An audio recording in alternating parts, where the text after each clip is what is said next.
So mga idol, andito tayo ngayon sa The Social Pub, na kung saan mga idol, isa tong coffee shop na pwede mong dalhin o ipasok ang mga alaga mong aso. Hindi lang siya basta coffee shop mga idol. Nagbebenta rin sila dito ng mga gamit para sa mga alaga mong aso, mga pagkain, mga accessories at kung ano-ano pa. At di lang yan mga idol, pwede mo rin silang ipag-groom dito. Dito mga idol, ang entrance fee pala rito ay 50 real each. So sa 50 real na yon, meron ka ng free drinks, either hot or cold. So dito mga idol, iba't ibang lahi ng mga aso ang makikita mo rito. Merong mga Siberian Husky, Pug, Maltese, Poodle, at kung ano-ano pa mga idol. Ay, sabihin na naman.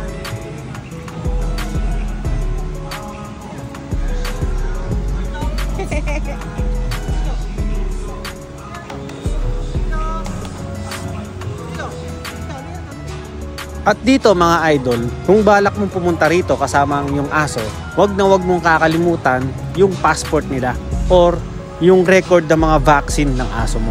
So since first time natin dito, buti na lang mabait yung nasa reception at napagbigyan tayo kahit na wala tayong booklet na dala.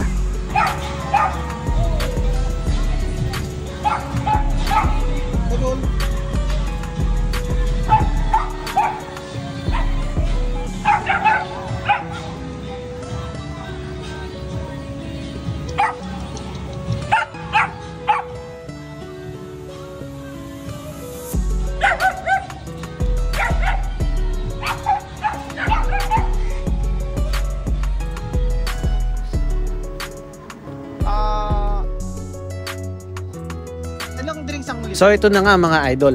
So order na tayo ng drinks natin. At syempre, anong orderin natin? Walang iba kundi yung walang kupas na cappuccino. Isang cappuccino na lang muna. Dagul. Uy. Ito dali oh. Dagul. Dagul. Ito rito. Dagul. Ayun oh.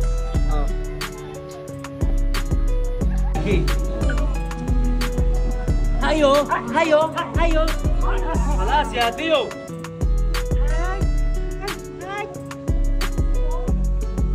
Ba't pa rin ito? Oche, dito. Tingnan rito, dali. Tingnan rito. Oche. Uy, tingnan.